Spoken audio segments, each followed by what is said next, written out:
So right after the failure of the coinage, the exchange of coinage system, there was the introduction of the fiat money. But during this time, we also had the gold standard timeline, where fiat money was introduced to as a means of transaction. But when we talk of fiat money, we are only talking of this government issued money, the banknotes, the coins that we are using until today. And this government issued money has no intrinsic value. So it's like a piece of paper or just a coin. And the value of the respective banknotes, the respective coins, are highly dependent on the perception of the issuer. So there is where the governments decided to uh, fix their value, the value of their respective currencies to gold. So the British government was the first to fix the value of their fiat money to gold. Therefore, the value of the respective currency would be determined by the gold, the amount of gold that they have in their backup.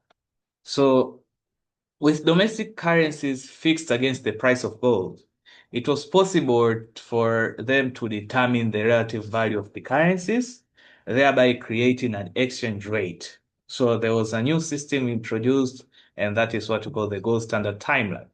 So during the gold standard system, uh, these currencies of the respective nations were fixed their prices against the price of gold. So they fixed their value against the price of gold.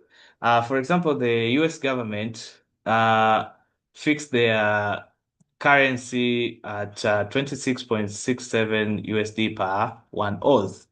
For British government, it was around 4.24 pounds per 1 oz. So in order for them to determine the exchange rate, so they simply divided the two, and we had the exchange rate at that amount.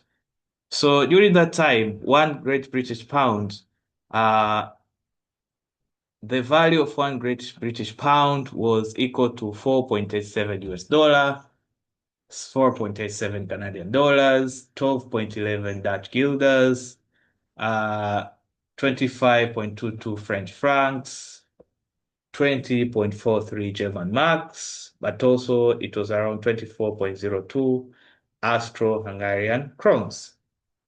So, as any other system, the gold standard had its own drawbacks. So, with the gold standard in place, the global money supply would expand at the rate of gold production. That means in order for the money supply to increase in the respective nation, they also have to increase their rate of gold production. And when the rate of gold production is bigger than the amount of money, the money supply that is needed in the respective nation, that will be a problem.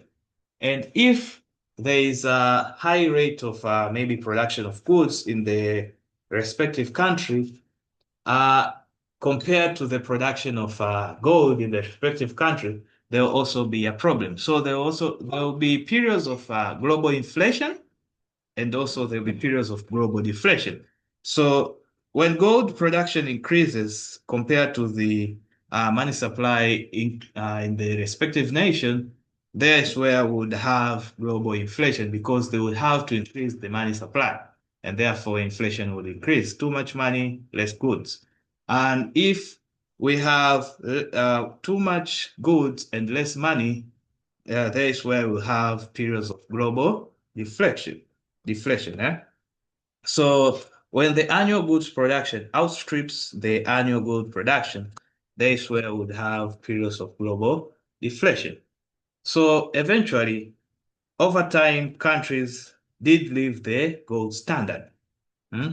They failed to balance these inefficiencies. They failed to balance the gold production with the money supply, and therefore, as time goes, many countries left the gold standard, and up to 1936, most of the countries have already left the gold standard. And by 1936, we had Britain, France, and the US signing what we call a tripartite agreement.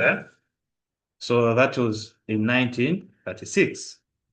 Now, in this agreement, they agreed that they will not try to alter their exchange rate to gain competitive advantage over other nations. So they will not alter their exchange rate to gain competitive advantage over other nations.